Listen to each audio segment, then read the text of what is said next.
"You can sell your jewelry, Mom, if you want to eat here." He said it while carving the turkey.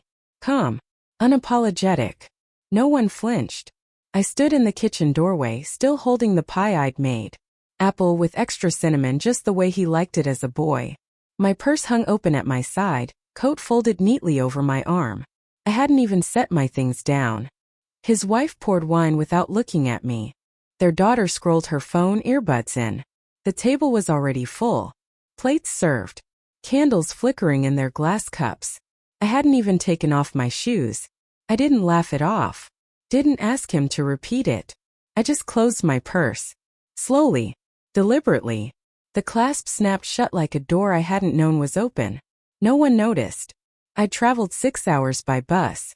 Stopped at a rest area to stretch my knees. I'd carried that pie on my lap the entire way, cradling it like something sacred. In my bag was a velvet box with my mother's sapphire earrings, meant for Ruby, a note I'd written for them all, and a patchwork quilt I'd spent 8 months sewing, one square for each of them. Instead, I was told I could sell my things, if I wanted to belong. I took the only empty seat at the end near the radiator. No one poured me wine. No one asked if I wanted gravy.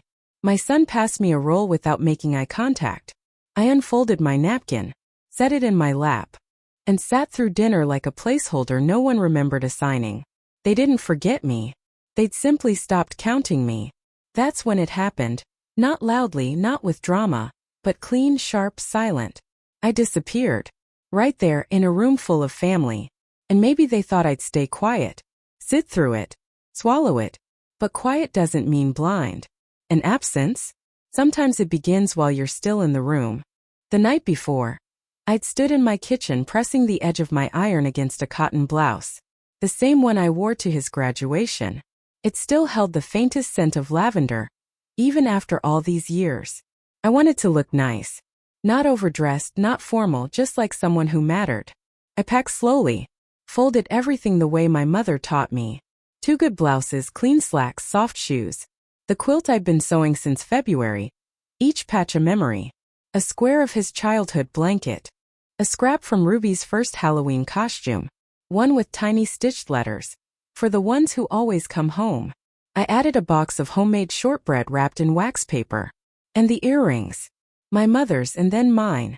I'd cleaned them gently the day before with a soft cloth and warm breath. I wanted to hand them to Ruby myself. Say something quiet and meaningful. I thought maybe it would be a moment she'd carry for the rest of her life. I even wrote a card. To my family. No matter how far we all go, you are stitched into me. I never gave it to them. At the bus station, I sat by the window and watched the rain fall in sideways sheets across the pavement. A college girl next to me kept calling someone babe on the phone. Her suitcase was covered in stickers. I wondered if anyone had ever waited for me like that, with urgency, with joy. The ride was long, but I didn't mind. I liked the rhythm of travel. It makes you feel like you're going somewhere, even if you don't know where you'll land. At one point, I took out the quilt and laid it across my lap, just to check the stitches. An older man across the aisle smiled at it. That homemade? I nodded. Somebody's lucky, he said. I smiled back thinking, yes, they are. I was wrong. By the time I arrived, it was already dark. No one met me. I walked 3 blocks in the cold with a driver who barely spoke. I knocked. The porch light was on. The door opened. His wife said, "Oh, you're early. Not welcome. Not glad you made it." Just that. I should have known right then. But some of us are slow to give up hope. Especially when it's all we packed. I woke early the next morning. The guest room smelled faintly of bleach and dust. There was no frame on the nightstand. No extra blanket folded at the edge of the bed. Just a sheet that clung to the mattress and a pillow too thin to hold anything. The house was quiet. But it wasn't the kind of quiet that welcomes rest. It was the kind that lets you know you're temporary. I slipped on my shoes and walked out to the kitchen. My pie was still untouched on the counter. Covered but not refrigerated. I checked my quilt. Folded. Left in the corner of the living room with the mail. I told myself they were just busy. That's when I saw the board. A dry erase calendar hung by the fridge. It listed the holiday dinner plan, in big purple letters. Underneath, names and dishes. Alyssa salad. Paul mashed potatoes. Ruby rolls. Lauren green beans. John turkey. Table for 6. 6. There were 7 of us in that house. But only 6 names. Only 6 plates already on the table. That was the first real crack. His wife walked in tying her robe. She saw me looking. "Oh, that's just something Ruby made. Don't take it literally," she said, not meeting my eyes. My son entered a moment later carrying coffee. "Hey, morning," he said. "Hope you slept okay." I asked if they needed help in the kitchen. His wife waved it off. "We've got it covered. Everything's pretty much done." So I retreated. Back to the guest room. Back to the pale blue walls and the too small window and the feeling that I'd crossed some line I couldn't name. Later I overheard him on the phone. He was talking to someone, I couldn't tell who. But I heard this. "We figured she'd want to just sit back. It's not like she really contributes. It's fine, babe. Don't stress." I sat on the bed for a long time after that. They didn't forget me. They planned without me. And the part that stung most wasn't the erasure. It was realizing how easily I had been replaced by convenience. How I wasn't considered. Just accounted for. Silently. Subtractively. In permanent marker. After dinner, I slipped on my coat before anyone noticed. The front door made no sound when it closed behind me. The cold hit fast and sharp, slicing through my sleeves. I didn't bring gloves. I hadn't planned to be outside. I walked. No destination, just forward. Past trimmed hedges, glowing porch lights, inflatable reindeer already half deflated on someone's lawn. My shoes were too thin for this kind of pavement, but I didn't stop. I just needed to hear something other than their forks on ceramic and my own silence. At the end of the block, I found a bench at the bus stop. It was empty, except for a crumpled coffee cup and an old takeout bag pressed flat by the wind. I sat. The street was quiet. Cars passed in pairs. A dog barked in the distance. It was the first time all day I felt real. After a while, a woman sat beside me. Maybe 35. She wore scrubs, held a brown paper bag in her lap. She didn't ask me why I was sitting there in the cold. She just said, "You okay?" I nodded. She unwrapped a sandwich, took a bite, then offered me half. I shook my head. "I'm not hungry." She looked at me for a long second. Not pity, just recognition. Then she said, "You look like someone who stopped waiting for permission." I didn't reply. The bus arrived, hissed, opened its doors. She stood, stepped inside. The doors closed. I stayed. The lights from the house I had left were still visible, flickering faintly between trees. I wondered if anyone had noticed my chair was empty. Maybe they had. Maybe they hadn't. But no one called. No one checked. That's when I knew it wasn't a mistake. Not an oversight. Not a one-time comment or holiday stress. It was a system. A quiet, polished system where I had slowly become optional. Decorative. Background. I was the chair they didn't expect to fill, the dish they didn't count. I'd been erased politely. Cleanly. And now I was sitting outside of it all, not with fury, but with something colder. Resolution. Not everything breaks with noise. Some things just stop fitting. And you learn to leave before they ask you to. I returned to the house long after the lights in the dining room dimmed. The dishwasher hummed quietly, and the scent of gravy still lingered in the air, thick and sour now. I walked softly through the hallway, past family photos I wasn't in, past coats on hooks and shoes by the door, none of them mine. The guest room was untouched. No one had come looking. No one had noticed the empty seat. I sat on the edge of the bed, numb, hands resting in my lap. Out of habit, I reached into my bag for the velvet box. It wasn't there. I checked again. Pulled out everything, cardigan, pill bottle, the small pouch with my wedding band, just in case I needed it for comfort. No box. I opened my suitcase. Dug under the folded quilt. Nothing. My chest tightened, not with panic but with clarity. I knew exactly where the earrings were. And I knew exactly who had taken them. I walked to the bathroom and knocked lightly. Ruby was brushing her hair, earbuds in. On her ears, small sapphire studs. Familiar. Too familiar. I didn't say a word. Just looked. She smiled, oblivious, and said something I didn't catch.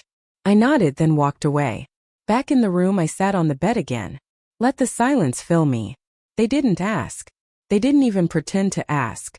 They'd gone into my things, taken something that wasn't theirs yet, and handed it to someone who didn't even know it wasn't hers. It wasn't about the earrings. It was about being overwritten, replaced while still alive. I picked up my phone, opened my banking app, checked the old savings account my husband and I opened 35 years ago, the one I never mentioned to them. Still there. Every cent. I opened a folder at the bottom of my suitcase. Inside, copies of my will, sealed documents, a letter I'd written months ago and hadn't yet mailed. I thought I'd bring it with me just in case. I hadn't known what in case would look like. Until now. They'd taken without asking. But I had kept something for myself. And that they'd never touch. By morning I already knew what I was going to do. There was no speech, no scene. Just quiet steps and folded clothes. I rose before the sun. Packed slowly, carefully, like someone folding away a version of herself for good. The quilt stayed behind, neatly spread across the bed. I didn't want them to say I took anything that wasn't mine. I left the note too. Not addressed to anyone. Just placed in the center of the pillow like a pressed flower. Let them wonder if it was meant for them. Let them wonder at all. The hallway was still dark when I stepped out. I passed the living room where Ruby's earbuds lay tangled on the couch. The box from my earrings sat open beside them, empty. I didn't stop. Outside the air was sharp. My breath fogged in front of me, and I walked without checking over my shoulder. It felt like stepping out of a photograph I'd been trapped in. Everyone else smiling and me fading into the edges. At the corner I waved down a cab. The driver looked half asleep, rubbing his eyes. "Airport?" he asked. "Downtown," I said. "Courthouse." He glanced at me in the rear view. "You okay, ma'am?" I answered without blinking. "I'm finished." He didn't ask what I meant. At the courthouse I met with a notary I'd contacted months ago. She remembered me. "You're ready now?" she asked. I nodded. She watched me sign the papers in silence. Witnessed. Stamped. I handed her the envelope marked new, and took the one marked void, and dropped it in the shredder without hesitation. Back outside I sat on a bench near the fountain and let the wind touch my face. Everything was done. New will. Updated beneficiaries. My safe deposit box reassigned. Accounts secured. Letters sealed and dated. They wouldn't even know until it was too late to ask. That's the thing about always being the one who gave.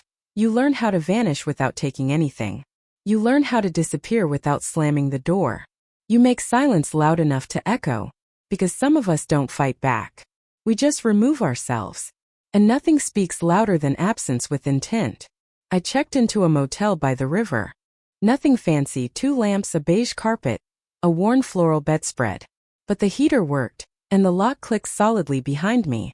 There was something about being in a place where no one expected me, where no one had ever called me mom or grandma, or asked if I could bring something, watch someone cover a shift, cook a meal, where I was just a woman with a suitcase and a name on a receipt. That night I walked to a diner 2 blocks down, the kind with foggy windows and pies in a spinning case. I chose a booth near the back. Ordered coffee and eggs from a waitress who looked like she'd been on her feet since dawn. She poured my cup without asking. "Cold out," she said. I nodded. "But quiet." She smiled faintly. "You look like someone who finally chose herself." I looked up. "What makes you say that?" She shrugged. "Just something in the way you sat down. Like you weren't waiting to be asked anymore." I didn't have an answer for that. But I carried her words with me. Later, as I was paying, the cook stepped out to wipe a table. Older man, sleeves rolled up, wedding ring worn thin. He glanced at me and said, "You're not from around here." "No." "You passing through?" "Maybe," I said. "Or maybe I'm starting over." He nodded like he understood. "Well, you've got the eyes of someone who stopped apologizing." Outside, the wind had picked up. I pulled my coat tight and walked slowly back to the motel. No phone calls. No missed messages. The silence wasn't cruel anymore. It was clean. Inside the room I took out a small notebook. Wrote down the waitress's words. Then the cook's. Tiny anchors to remind me. Even strangers could see what the people closest to me refused to. I wasn't invisible. I had just been misnamed. They called me a burden. A background. A formality. But here, I was just me. Not missing. Not dismissed. Not spare. And for the first time in years that felt like enough. The call came the next morning just after sunrise. I didn't answer. I watched the screen light up with my son's name then fade to black. 5 minutes later it rang again. Same name. No voicemail. I let it ring.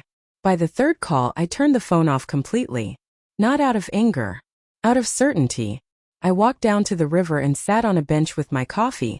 The steam curling into the morning air. Ducks drifted past, careless and slow. The world didn't end just because I stepped out of a role.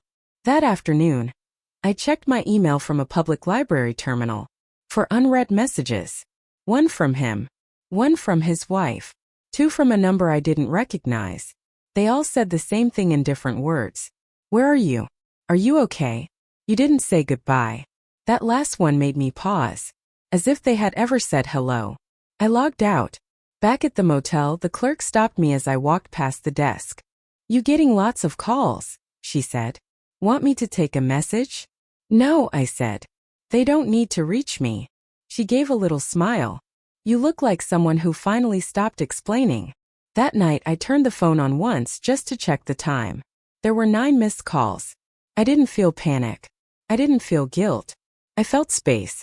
Space between who I'd been and who I was becoming. And then a knock. Soft. Tentative. I opened the door just a crack. Ruby stood there, hands in her pockets, eyes unsure. Grandma, she said. Mom told me you left without saying anything. I said nothing. I didn't know the earrings were yours, she whispered. She just gave them to me. Still I said nothing. She looked down. Are you mad? I held her gaze, not unkind, not cold, just level. Now you know, I said finally. What silence sounds like. From someone who always showed up. She nodded, tears forming, but I didn't invite her in. I closed the door gently. And locked it. Because forgiveness doesn't always mean return. And sometimes silence is the only language they finally hear. They searched for me in the wrong ways. Calls. Emails. A message through a cousin I hadn't spoken to in years. They said they were worried, said it wasn't what it looked like, said I'd misunderstood. But I hadn't misunderstood. I had finally understood everything. One morning, a letter arrived at the motel. Forwarded from my old address. It was from my son. The handwriting still the same, tight and neat. Inside, apologies and confusion and a sentence I read twice. We didn't mean to make you feel excluded. Not excluded. Erased. Forgotten is an accident. Excluded is a choice. I tore the letter once, then again. Not in rage. Just finality. Later that day, I met with the lawyer one last time. The new documents were official now. My accounts rerouted. My medical directives refiled. The house I'd once considered leaving to my son sold. Quietly. The funds transferred to a trust. For someone else. Someone who hadn't earned it by blood, but by kindness. A woman I once helped through night school. A single mother who'd sent a card every year without fail. No expectations. Just gratitude. When I signed the final page, the lawyer, an older woman with kind eyes, said, "It's rare. Most people don't do this." I replied, "Most people don't get erased by their own." She nodded. "If they ever contest it." "They won't," I said. "They won't know where to start." And they didn't. Because by the time they tried, it was already done.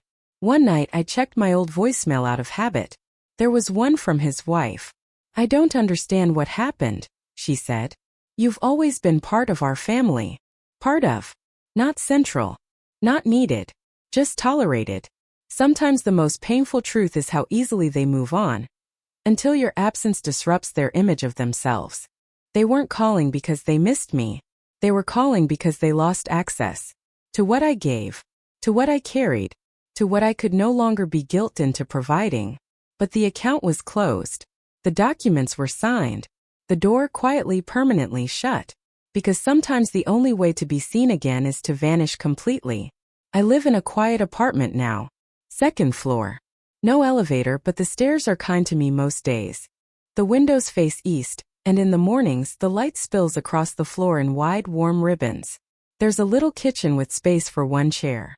That's enough. I keep it clean, cook what I like, play the radio when I want music and turn it off when I don't. No photos on the fridge. No reminders. Not out of bitterness, just peace. This morning I make coffee the slow way. Stovetop. Real sugar. I sliced apples thin and folded them into a crust I made from scratch. Same pie as always. But for the first time in a long time I made it just for me. I set the table. 1 plate. 1 cup. No apologies. And I breathe. I don't check my old phone anymore. It sits in a drawer, battery long dead. If they've called again I wouldn't know. If they've stopped I wouldn't care. What I know is this. I was never truly wanted. I was useful. Predictable. Convenient. Until I wasn't. They didn't remove me. I removed myself. I didn't scream. I didn't burn bridges. I just stopped watering them. And now in this quiet I feel full. Not of grief. Of air. Of space. Of self. Sometimes love is mistaken for endurance. But real love doesn't demand your dignity as proof. The wind outside shifts the curtain slightly. The smell of baked apples fills the room. There is no one to taste it but me. And that's enough. I sit by the window, coffee in hand, pie cooling beside me. The world goes on. But I am no longer chasing anyone's table, anyone's invitation, anyone's crumbs. I look out and everything is still. Not lonely. Free. They will tell themselves I disappeared. That I shut them out. That I changed. Let them. Because the truth is simple. I didn't leave. I just stopped returning. And now I belong to no one but myself. Sometimes love is just the decision to stop explaining. What would you have done in my place? If the story hit you, leave a like. And don't forget to subscribe. It only gets stronger from here.